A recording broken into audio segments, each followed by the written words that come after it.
예수님이 부활 후 40일 동안 제자들을 찾아왔습니다. 특별 과외를 했습니다. 그 메시지를 종합을 해보면 두 가지로 요약을 할 수가 있습니다. 첫 번째, 예수님의 부활이 사실인 것을 확인시켰습니다. 두 번째, 하나님 나라에 대한 메시지, 복음을 증거했습니다. 그리고 당부했습니다. 예루살렘을 떠나지 말라. 이유는 하나님이 준비하신 선물이 있기 때문입니다. 그 선물을 기다리라는 거죠. 언뜻 보기에는 제자들이 듣기에는 좋은 소식입니다. 그러나 사실 따지고 보면 그날 이후로부터 제자들이 앞으로 당해야 될 많은 환난과 고난을 예측할 수가 있습니다. 그 하나님이 약속하신 성령 세례를, 성령 충만을 받지 않으면 견딜 수 없는 지경까지 이르기 때문입니다. 단순한 고난과 환난과 핍박이 아니라 생명까지 던질 수 있는 상황이 도래하기 때문입니다. 그 말씀을 들었던 제자들이 변했습니다. 예수님 십자가에 못 박혀 죽을 당시에는 흩어졌던 제자들이요, 부활하신 주님이 당부한 이야기를 듣고 예루살렘을 떠나지 않습니다. 그 떠나지 않는 장면이 성경에 이제 등장을 하는데요. 특별히 하나님이 준비하신 선물, 성령 강림입니다. 그것이 사도행전 1장 8절에 나옵니다. 오직 성령이 너에게 임하시면 너희가 권능을 받고 예루살렘과 온 유대와 사마리아 땅끝까지 이르러 내 증인이 되리라 하시니라. 이 문장에서 중요한 주어가 권능입니까? 증인입니까? 이 문장에서 주어는 오직 성령이 너희에게 임하시면입니다.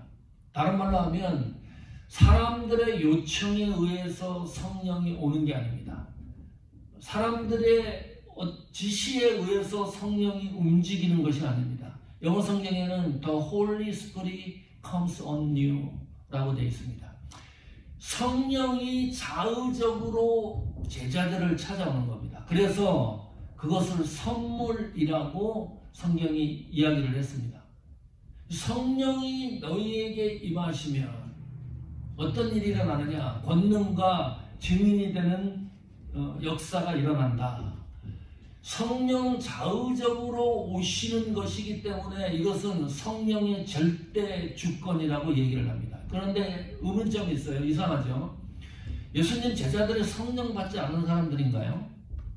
그럼 이때부터 성령을 받았다는 이야기입니까? 아니면 사도행전 1장 8절 이전에는 성령 받은 사람이 없었다는 건가요? 제자들이? 그런 의미는 아니고요. 그 당시에도 성령을 임해서 제자들이 성령에 의해서 주도적으로 움직이고 있었지만 그 당시에는 예수님과 함께 동행을 하기 때문에 제자들이 성령 받은 거에 대해서 드러나지 않을 뿐이었습니다. 지금은 이제 틀려요. 예수님이 이제 곧 승천하고 난 이후에는 예수님이 없잖아요. 제자들 사이에. 그러면 그 공간을 누가 메꾸는 거예요? 성령이 메꾸는 겁니다. 성령이 가득하게 충만하게 만드는 겁니다.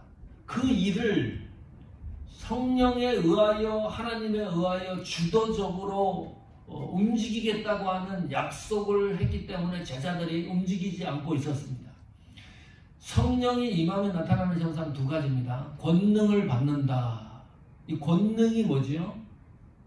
권세와 능력입니다. 사전적 의미가.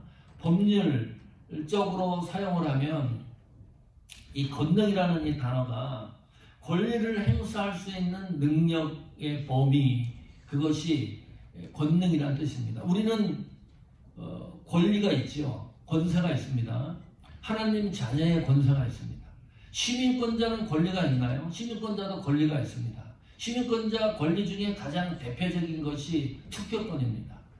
그거는 뺏길 수 없는 특별한 권리지요. 시민권자에게만 주어지는 권리입니다. 성도에게는 하나님 자녀되는 권세가 있습니다. 권리가 있습니다. 그리고 능력까지 부어주시는 거예요. 이건 놀라운 거예요. 이 권능이라는 것이. 성령이 우리에게 임하면 분명하고 확실한 것이 나타나는데 그것이 하나님 자녀로서의 권세와 권리가 분명해진다는 거예요. 거기에다 플러스 능력까지 주시는 겁니다. 여기 성령이 임하면 권능이라는 말은 헬라어로 두나미스라는 단어입니다. 다이나마이트가 여기에서 파생된 단어입니다. 폭발입니다. 성령을 임하면 폭발이 일어나요. 기독교 역사에 보면 하나님 말씀이 제대로 적중이 되면 폭발이 일어나요. 기도에도 이 권능이 임하고요. 사역을 할 때도 권능이 임하고요. 우리가 하나님 앞에 헌신할 때도 이 권능의 역사가 일어난다. 켄터키주 에즈버리 대학교에서 평상시에 예배 드렸어요. 특별한 집회도 아니고 은사 집회도 아니고 최근의 일입니다. 2월 8일 날 예배를 드렸는데 이 학생들이 이상한 거예요. 예배가 끝났는데도 움직이지 않는 겁니다. 그 자리를. 요즘에 일어난 일입니다. 이 학생들이 모여가지고 기도하고 예배하고 기도하고 찬양하고 이것이 15일 동안 2월 8일 이후부터 15일 동안 그 일들이 계속 누가 시키는 것도 아닌데 모여서 찬양하고 기도하고 찬양하고 기도하고 또 은혜 받은 거 앞에 나서 간증하고 이런 역사가 일어났습니다. 성령이 임하면 핵폭탄이 터지듯이 완전히 변화가 일어나요. 폭탄이 터지면 어떻게 돼요? 기존에 있던 것이 흔적도 없이 사라지는 거예요. 거기에 새로운 건물이 세워지고 새로운 현상들이 나타나는 것, 그것이 권능의 역사입니다. 성령 받은 증거가 뭐냐? 나에게 하나님에게 주신 권능이 있느냐입니다. 그걸 한번 체크해 보십시오. 두 번째는 증인입니다. 예루살렘과 유대와 사마리아 땅끝까지 이르러 내 증인이 되리라 하시니라 그랬습니다. 증인은 보고 들은 것을 각색 없이 증거하는 사람이 증인입니다. 이 삶이 쉬운 건가요? 어려운 건가요? 아니면은 아주 보편적인 것인가요? 증인되는 일이 쉬운 일은 결코 아닙니다. 다시 말하면 성령을 받지 않으면 증인될 자격이 없습니다. 증인으로서 그것을 수행할 능력이 형성되지 않는다는 거예요. 그래서 성령에 임하면 권능과 증인이라고 얘기를 합니다. 그런 반응이 일어난다는 거죠. 자, 증인되는 게 얼마나 어려운지 압니까? 교회적으로도 증인되는 것이 어렵고요. 믿음 생활하는 우리도 예수 그리스도의 증인된 신앙인으로 이 세상을 살아가는 것이 보통 어려운 것이 아닙니다. 쉬운 문제가 결코 아닙니다. 하나님 말씀대로 사십시오. 복음대로 사십시오. 이렇게 얘기를 하면 듣는 사람들이 요즘은요 꼰대라 그래요. 웃기네. 어떻게 하나님 말씀대로 이 세상을 사느냐, 복음대로 사느냐, 이 세상에서 잘 살고 좋은 직장 다니고 돈을 많이 벌고 그래야 되는 거 아니냐. 그런 것이 매력적인 복음이에요.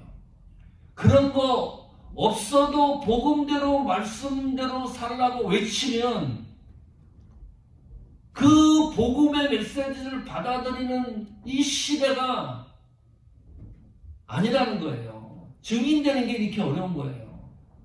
나는 그래도 복음대로 살겠다고 결심한다는 것이 쉽지 않은 세대예요. 동성애는 죄입니다. 왜 그래요? 우리가 동성애 반대하는 이유가 성경에 동성애는 죄라고 명시되어 있기 때문입니다. 그러니까 외치는 거예요. 동성애는 죄이다. 그러면 이 세상은 가만두지 않아요. 희한한 소리 안 해. 기독교는 인간미가 없다. 인류애가 없다. 어떻게 이렇게 편가르기를 하느냐. 동성애가 어떻게 죄가 되느냐. 지금 21세기를 살아가는 우리가 다 받아들여야지. 그 공격이 보통 공격이 아닙니다. 증인이 된다는 것은 내가 신앙을 지켜나가는 것도 너무너무 어렵고 힘든 시대에 우리가 살고 있다. 예수 그리스도만이 복음의 증인입니다. 예수만이 구원의 길입니다. 이렇게 얘기하면 세상은 또 금방 반대 의견을 냅니다. 어떻게 기독교만 예수님만 구원의 길이 있느냐? 그럼 다른 종교는 어떻게 되느냐? 그래서 종교 연합을 만들어요. 너도 좋고 나도 좋고 종교는 다 똑같은 것이다. 연합을 해서 연합적으로 또 운동을 전개를 합니다. 오늘 성경의 이 말씀을 잘 기억하십시오. 그러나 성경은 그렇게 얘기하지 않아요. 성령이 임하여야지만 권능을 받고 증인이 될 수 있다는 거예요. 다른 말로 하면 성령을 충만하게 받지 않으면 권능도 없고 증인이 될 수도 없다. 이것이 조건입니다. 성령이 내 속에 임해야 돼요. 그러면 왜 성경은 권능을 받고 증인이 되라고 하는 건가요? 결론적으로 얘기를 하면 복음이 복음대로 증거되기 위해서입니다. 우리가 성령 받는 가장 중요한 목적은 복음이 복음대로 증거되기 위해서 하나님이 주시는 성령입니다. 마태복음 28장 19절 보시면 그러므로 너희는 가서 모든 족속으로 제자를 삼고 아버지와 아들과 성령의 이름으로 세례, 침례를 주고 그랬습니다. 제자를 삼는다, 세례를 주는 일, 이것이 우리들이 해야 될 일이에요. 교회가 해야 될 일입니다. 20절에 이렇게 기록됩니다. 내가 너희에게 분부한 모든 것을 가르쳐 지키게 하라. 가르치는 일입니다. 그리고 볼지어다 내가 세상 끝날까지 너희와 항상 함께 있으리라 하시니라. 예수님이 하늘나라로 가셨는데 한 가지 또 약속하시는 것이 항상 함께 하신대요. 이게 모순이 되는 것 같지만 그래서 성령 충만이 중요하다는 거죠. 성령 충만함을 받은 성도는 그 옆에 예수 그리스도와 함께 동행하는 삶입니다. 성령 충만이 예수 그리스도와 우리와 함께 하신다는 사실을 증언해 주고 있는 거예요. 자, 세례를 주고 가르치게 하고 복음을 증거하는 이 모든 일들은 성령을 받아야지만 가능한 일이다. 그래서 권능과 증인의 사명을 감당할 수 있다. 제자들이 이 말씀을 듣고 전에는 흩어졌는데 흩어지지 않습니다. 예루살렘을 떠나지 않아요. 이 성령을 받기 위해서 사도행전 1장 13절입니다. 들어가 저희 요한은 바락에 올라가니 베드로, 요한, 여기 이름을 잘 기억하십시오. 야고보, 안드레와 빌립, 도마와 바돌로메, 마태 및 알페오의 아들 야고보, 세로신 시몬, 야고보의 아들 유다가 다 거기 있었다. 다락방에 갔어요. 다락방에 올라갔는데 거기 이미 제자들이 와 있었습니다. 여기 등장하는 여기 이름들 설계했을 때도 말씀했죠. 여기에 등장하는 제자들은요, 훗날에 다 거의 대부분 순교하는 인물입니다. 살아남는 사람이 없어요. 하나님이 그 다락방에 올라가서 하나님의 약속하시는 선물을 기다리는 제자들의 이름을 놓치지 않습니다. 이 이름은 하나님 기억 속에 머무는 이름들입니다. 우리는 잃어버려도 하나님은 절대로 잃어버리지 않는다. 하나님이 지키고 있다. 이 사람들의, 이 제자들의 움직이는 모든 훗날의 사역의 결과를 하나님의 기억에서 재생되는 제자들의 삶을 보여주고 있습니다. 사도행전 1장 14절 보십시오. 이렇게 기록이 나요. 그 다락방에 여자들과 예수에 묻힌 마리아와 예수의 아들로 더불어 마음을 같이하여 저녁 기도에 힘쓰니라. 거기에 보니까 제자들뿐만이 아니고 몇몇의 여성들이 있었고 예수님의 어머니도 있었고 그리고 예수의 아들도 있었습니다. 이게 뭔 말이에요? 예수님이 무슨 형제가 있습니까? 형제가 있습니다. 마리아와 요셉 사이에서 태어난 형제들이 있습니다. 예수님만 성령으로 잉태된 거고 두 부부 관계에서 태어난 자녀들이 있겠죠. 그래서 성경은 예수의 아들 아우들로 표기를 하는데 여기 모여서 한 일이 있어요. 마음을 같이하여 전혀 기도에 힘씁니다. 기도했다는 거예요. 그런데 그 앞에 마음을 같이 해서 기도했다. 기도를 중단하지 않았다. 기도를 끊이지 않고 하나님의 선물을 기다리는 목적을 가지고 마음을 같이 해서 기도했다. 마음을 같이 해서 기도하는 것이 얼마나 중요한지 압니까? 마음을 같이 해서 기도 못하는 경우도 있습니다. 우리 교회에 한 형제가 왔었는데 너무 가슴이 아픈데 우리 교회를 떠났습니다. 결국은 세대주의 신앙을 믿는 형제였습니다. 그 코로나가 터지고 나서 백신 주사 나왔을 때 저한테 얘기를 해요. 목사님은 백신 주사 맞을 겁니까? 안 맞을 겁니까? 나는 3번 맞았습니다. 그 형제는 절대로 백신 주사 맞으면 안 된다는 주장이에요. 이유가 백신 주사를 맞으면 이 사단의 정부가 나를 다 조종을 해서 나를 움직이게 한다. 성경은 그게 아니잖아요. 그러면 제가 설교를 하면 그게 그 형제에게 들어오지가 않는 거예요. 제가 그 말씀을 전하면 이 말씀이 귀에 들어오지 않는 겁니다. 우리 백승철 목사는 시대에 돌아가는 것을 모른다. 지금이 어떤 시대인데 백신을 맞고 그런 것을 설교 시간에 백신 맞아도 된다 이렇게 얘기를 할 수가 있느냐. 틀어져요. 수요일날 기도회 오잖아요. 야, 합심을 해서 기도를 해야 되잖아요. 그러면 저는 어떻게 기도해요? 우리 성도들이 코로나 이 문제로 백신을 혹시 맞게 되면 백신에 후유증이 없고 잘 견디게 해주십시오. 이렇게 기도하잖아요. 그럼 그 형제는 뭐라고 기도를 해요? 이 백신을 맞지 말게 해주십시오. 이 백신을 맞으면 사단의 정부의 노예가 되니까. 똑같은 코로나 문제로 기도를 했는데 이것이 어떻게 같은 마음으로 기도하는 거예요? 같은 마음으로 기도하지 않는 현장에 있으면 얼마나 답답한지 몰라요. 뭐 태산이한 앞에 놓인 것 같아요. 둘이서 기도하는데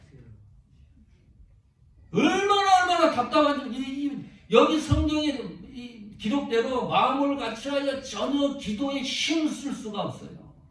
엉뚱한 기도하고 있는데 둘이 앉아가지고 그러다가 밀리면 나가요. 그냥 집으로 가버려요. 그러다 또 이제 수요일날 또 기도회 모임에 와서 또 기도하면 또 늦게 오면 그냥 저는 여기서 기도하고 있어요.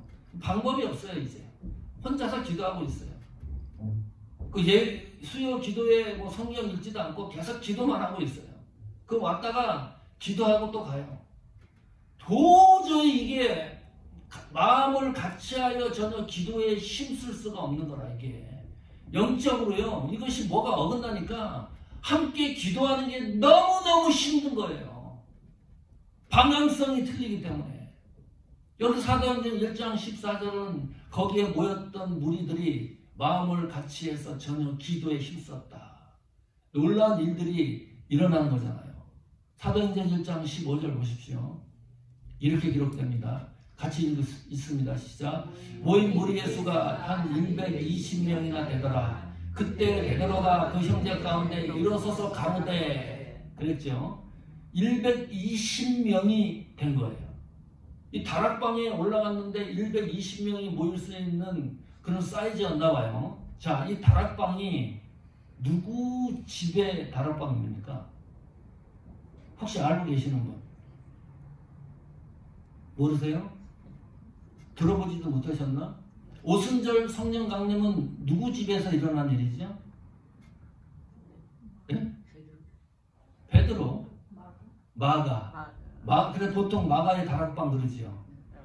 그 마가의 다락방에서 여기 120명 문도가 예수님이 약속하신 하나님의 성령 약속을 기다리는 거잖아요.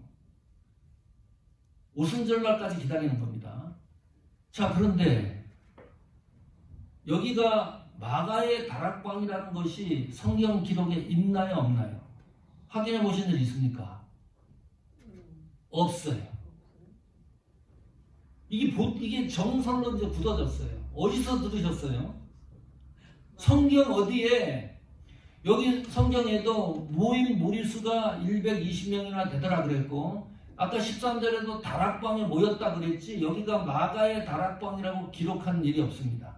성만찬한 것도 마가의 다락방이라고 그러고, 예수님 십자가에 돌아가셔서 죽은 다음에 제자들이 몸을 피신한 것도 마가의 다락방이라고 그러고, 여기 120명이 모인 것도 마가의 다락방이라고 그러고, 오순절날 성령 강림했을 때 장소도 마가의 다락방이라고 그러고, 그런데 성경은 단 한 구절도 마가의 다락방이라는 기록이 없어요. 어디서 들은 전설이에요. 이것이 정확한 팩트처럼 흘러 내려오고 있습니다. 캐톨릭 영향이 큰 거죠. 네. 캐톨릭 영향이 너무 큰 거예요. 마가를 성자로 만드는 겁니다. 아주 만들기가 극적인 효과로 만들기가 너무 좋은 거예요. 잠시 후에 다시 한번 살펴보겠지만, 자 보세요. 여기 120명이 모였어요. 그러면 기다리는 거잖아요. 성령이 오실 때를. 밥은 어떻게 먹어요? 누가 밥을 해줘요? 화장실 가고 전기 쓰고 하는 거, 이 집주인이 대단하다. 공짜로 뭐 돈을 지불하고 모였다는 기록도 없고, 이 다락방에서 120명이 모여가지고 기도에 저는 애쓰고 힘을 쓰는데 거기에 비용을 지불했다는 기록도 없고, 누구 집이라는 것도 성경에 없습니다. 그리고 오순절 날이 드디어 도래합니다. 이때 성령이 강림하죠. 오순절은 무슨 날입니까? 성경 지식을 조금 보태는 거예요. 오순절 날은 구약시대의 77절이라 그랬습니다. 이 77절이 뭐냐 하면 출애굽한 날을 기념하는 것이 6월절이지요. 홍해를 건너서 50일째 되던 날을 기념하기 위한 절기가 77절입니다. 이때 수확한 것을 첫 수확을 드리는 것이라 해서 맥추절이라고 했습니다. 그 당시에 모세가 시내산으로 십계명을 받으러 올라가는 그 시점을 기념하기 위한 절기입니다. 이때는 수많은 사람들이 예루살렘으로 몰려와요. 그 절기를 지키기 위해서. 여기 사도행전 2장 5절 보십시오.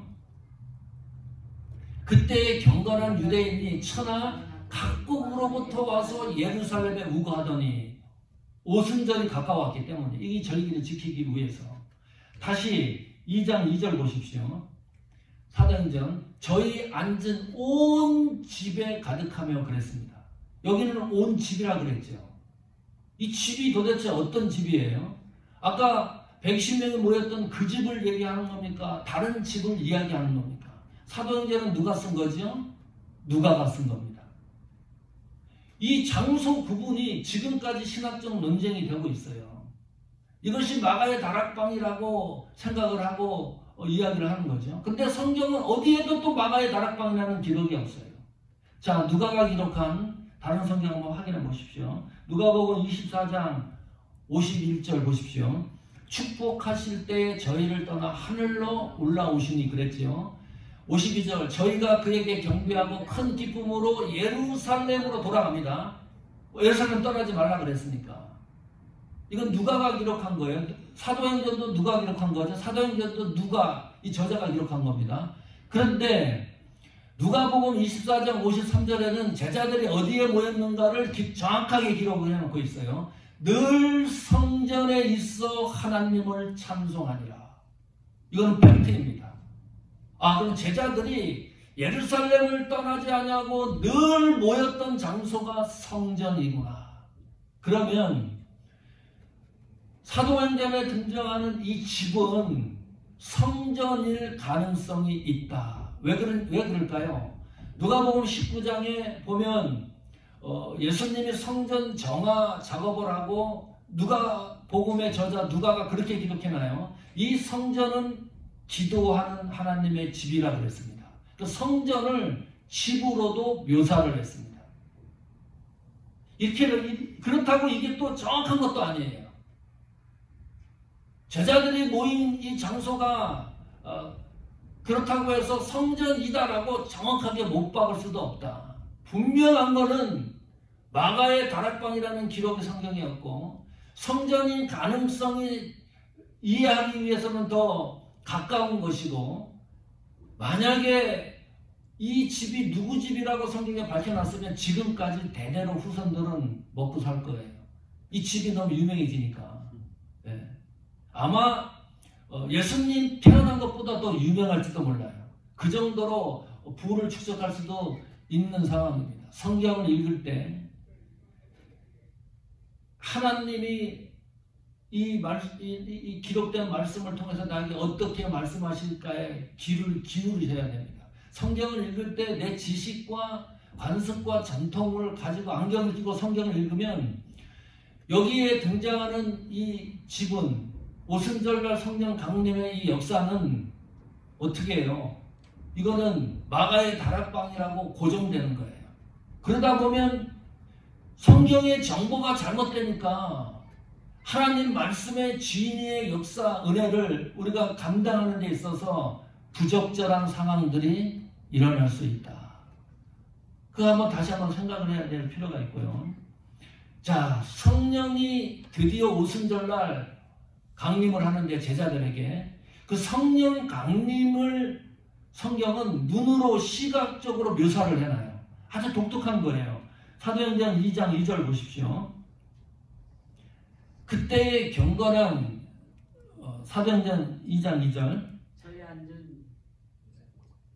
사도행전 2장 2절에 호련히 하늘로부터 급하고 강한 바람 같은 소리가 있어 그들이 앉은 온 집에 가득하며 그랬습니다. 온 집에 성령이 가득 차 있는 것을 경험을 했어요. 우리 교회에 오면 이 공간이잖아요. 누군가가 우리 교회에 예배드려 왔는데 그냥 느끼는 거예요. 사모하는 교회는 틀리네. 이 안에 영적으로 꽉 찬 것을 느끼는 거예요. 신비로운 거죠. 뭐 누가 얘기도 안 했는데 예배 드리러 자리에 앉는데 성령이 가득한 것을 서로 공유하고 느끼기 시작하는 겁니다. 이 놀라운 일이죠. 성령이 임하는 곳은 거룩한 장소입니다. 성령이 임하는 교회는 거룩한 교회입니다. 성령이 임하는 성도는 거룩한 성도입니다. 그런데 그 성령이 어떤 모습으로 묘사되냐 하면 급하고 강한 바람 같은 소리로 묘사를 해요. 성령이 나타나는 것을 시각적으로 바람 소리로 성령이 기록을 해놔요.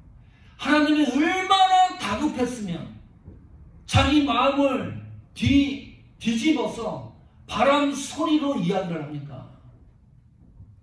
하나님의 마음이 다급했을 것이다. 이 성령이 제자들에게 임하게 되는 장면입니다. 두 번째 보니까요. 바람 소리로 기록을 해놓고 사도행전 2장 3절에 보면 그 말을 받는 사람들은 사도행전 2장 3절 마치 불의 혀처럼 갈라지는 것들이 그들에게 모여 각 사람 위에 하나씩 임하였더니 그랬습니다. 불의 혀처럼 갈라지는 모습으로 시각화됐어요. 이것이 각 사람에게 성령이 임한 겁니다. 거기에 있던 다수가에게 임한 거지만 성령이 이렇게 표현을 해요. 각 사람에게 주시는 성령의 은혜가 있다. 그러니까요, 성령 받은 것을 획일화시킬 수가 없어요. 성령 받은 증거가 방언이다 이래버리면 큰일 나는 겁니다. 모든 사람이 방언을 받아야지만 성령 받은 증거라고 말하는 것은 엄청난 오류입니다. 왜냐하면 각 사람에게 주시는 성령의 은혜가 있기 때문입니다. 불의 혀같이 갈라지는 것이 나를 강타하면 나는 살 수가 없을 거예요. 다 태워지고 다시 새롭게 조성되는 거죠. 세 번째 2장 4절에 보면 저희가 다 성령의 충만함을 받고 성령이 말하게 하심을 따라 다른 방언으로 말하기를 시작하니라. 자, 성령이 나타나서 실제적으로 묘사된 거 첫 번째 바람 소리, 그리고 두 번째 불의 셔 같은 거, 그러나 그것은 개인에 머물렀다 그랬고, 세 번째 특징은 방언입니다. 근데 이 방언은 알아듣는 방언입니까? 못 알아듣는 방언입니까? 알아듣는 방언입니다. 이때 모인 사람들이 많아요. 예를 들면 나는 러시아어를 하지를 못하는데 러시아어를 하는 거예요. 중국어를 못하는데 중국어를 해요. 아프리카어를 못하는데 아프리카어를 해요. 거기에 모였던 사람들이 이 성경 사도행전 2장에 보면 뭐 메소포타미아, 갑바도기아, 또 아라비안 사람들, 갈릴리 사람들은 거기 당연히 있었고요. 바데 사람들, 메데 사람들, 엘람인들이 모였기 때문에 그 나라 언어로 드디어 복음이 증거되기 시작을 했습니다. 이날 이후로부터 복음이 확장되기 시작을 하는데 어느 정도의 위력이냐 하면 사도행전 4장 4절 보십시오. 말씀을 듣는 사람 중에 믿는 자가 많으니 남자의 수가 5천이나 되었더라. 복음을 베드로가 증거를 하면요 5천 명씩 믿어요. 거기에도 남자의 수만 5천입니다. 오순절날 성령이 강림하고 베드로가 설교하고 몇 명이 세례를 받아요? 3,000명이 세례를 받아요. 이런 일들이 막 일어나는 거예요. 이 성령에 의해서 움직이는 거죠. 이 사도행전 4장에는 5,000명이 되는 사람이 믿는 사람이 등장하지만 베드로와 요한이 체포됩니다. 드디어 제자들에게 고난이 닥쳐와요. 체포됩니다. 그리고 그 이튿날 산헤드린 공회에서 신문을 당합니다. 이 산헤드린 공회가 어떤 곳입니까? 예수님이 잡혀가지고 그 공회 앞에 신문을 당하고 십자가에 못 박힌 그 현장에 그 당시에 흩어졌던 베드로와 요한이 그 현장에서 복음을 전하는 거예요. 예수 그리스도에 대하여 복음을 증거하는 겁니다. 최소한 3,000명하고 5,000명이면 8,000명입니다. 이 공식적인 기록이잖아요. 베드로 요한이 체포되고 풀려났을 때 공식적인 성도 믿는 자의 숫자가 8,000명입니다. 최소한 8,000명의 성도가 베드로 요한의 사역을 뒤에서 기도하고 있었습니다. 풀려나고 나서 모여있는 그 성도들에게 그 상황을 설명했어요. 그때 그들이 이렇게 얘기를 합니다. 사도행전 4장 29절입니다. 우리는 보고 들은 것을 말하지 아니할 수 없다 하니, 이거는 베드로와 요한이 자신 있게 성령 충만해서 권능을 받고 증인이 돼서 보고 들은 것을 가감없이 증거할 수 없다 하니, 4장 30절 보십시오. 4장 29절. 주여 이제도 저희의 위협함을 하감하옵시고, 이게 현대 성경은 이렇게 나와요. 저들이 우리를 위협하고 있는 것을 보시고 종들로 하여금 담대히 하나님 말씀을 전하게 하여 주옵소서. 이렇게 기도했다는 거예요. 베드로 요한이 당하고 있는 생명의 위협을 당하고 있는데 기도하는 사람들이 어떻게 기도했느냐? 그 고난을 비켜나가게 해주십시오. 고난을 배제해 주십시오. 그 고난을 뚫고 가게 해주십시오. 이렇게 기도한 게 아니라 하나님 말씀을 그런 상황에도 담대하게 전하게 해주십시오. 이런 기도를 했다는 거예요. 이런 기도하기 쉽지 않습니다. 고난이 닥치는데 4장 30절에 보면 손을 내밀어 병을 낫게 하시고 표적과 기사가 거룩한 종 예수의 이름으로 이루어지게 하옵소서 하더라. 기적과 표적을 구하는데 이것은 복음을 증거하는 데 있어서 필요한 것이니까 제자들에게 힘을 주라는 거죠. 이런 기도했다는 거예요. 마지막으로 31절 보겠습니다. 빌기를 다함에 모인 것이 진동했습니다. 무리가 다 성령이 충만했다. 담대히 하나님의 말씀을 전하니라. 성도 여러분, 성령 충만하게 해달라고 기도한 적이 없습니다. 오늘 패턴을 잘 이해하십시오. 고난을 이겨나가게 해달라고 기도한 적이 없습니다. 고난을 통과하게 해달라고 기도한 적이 없습니다. 이 환난을 넘어서게 해달라고 기도한 적이 없습니다. 그런 상황에서도 하나님 말씀을 담대히 증거해달라고 기도했습니다. 이것이 기도의 방향성입니다. 잘 보십시오. 이 기도의 방향성이 하나님 계획과 목적과 뜻에 적중이 되면 하나님이 여기 보십시오. 모인 곳에 진동했다. 거기에 있던 무리들이 성령 충만에 대해서 기도하지 않았는데도 성령 충만함을 주셨다. 그리고 새로운 하나님 복음을 위하여 말씀을 전할 수 있는 능력과 권능을 더하셨다. 기도하는 일이 변화가 일어났으면 좋겠습니다. 우리 기도의 방향성이 좀 바뀌었으면 좋겠습니다. 우리 삶의 목적이 하나님의 성령을 충만하게 하시는 삶의 목적이 다시 한번 확인하십시오. 그것은 복음이 복음대로 증거되기 위해서입니다. 나를 통해서. 그것이 목적입니다. 성령을 주신 목적입니다.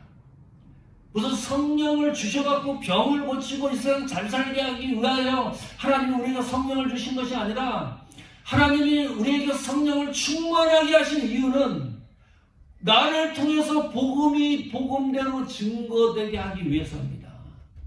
여기에 우리의 목적을 세우자. 우리 교회의 목적을 세우고 우리 신앙과 믿음의 목적을 다시 한번 세워보자. 그러면 기대하지도 않았는데 기도하지도 않았는데 성령이 충만하게 채워주시는 은혜를 경험해 나갈 수도 있습니다. 우리 김정대 사모님이 그런 얘기 하셨어요. 부흥회 때인가요? 100명 전도하겠습니다. 손을 들었대요. 뭐 5명, 10명 그랬는데 나는 100명 전도하겠습니다. 복음을 전해보겠습니다. 100명을 도대체 어떻게 전도해요? 사모님이.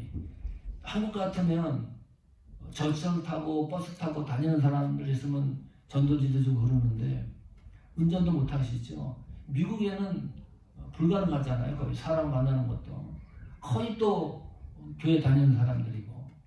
그런데 이번 주에 사모님이 카톡을 보내주셨어요. 하나님이 강권적으로 시키는 것 같다. 그러면서 사모님이 말씀을 하세요. 복지회관 같은 데를 가신대요. 요새. 전에는 안 가셨는데 거기 가가지고 복음을 증거할 수 있는 틈을 하나님이 보여주시는 거예요. 또 하나 카톡을 보내주셨는데 한국에 계신 것 같아요. 항암 치료를 9번 받는 여성이 있었어요. 사모님은 한 번도 만난 일이 없어요. 글을 보고 뭐 연락이 돼서 사모님이 기도를 했던 것 같아요. 기도의 역사가 일어나서 항암 치료를 잘 받았다고 누군가를 통해 갖고 또 소식이 와요. 하나님 앞에 오늘 이 말씀이 우리 삶 속에 현실이 되기를 축원합니다. 하나님이 성령을 주신 목적이 그거예요. 복음을 증거하라고, 내 증인이 되라고.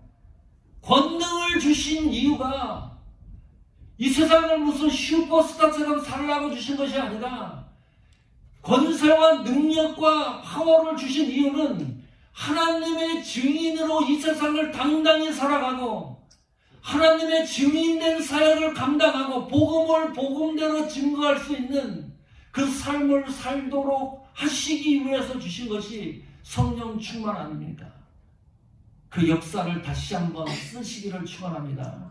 그 목적을 위해서 걸어가다 보면 하나님이 주시는 놀라운 축복의 역사도 다시 우리 삶 속에 기록될 것입니다. 그 은혜로 축복합니다.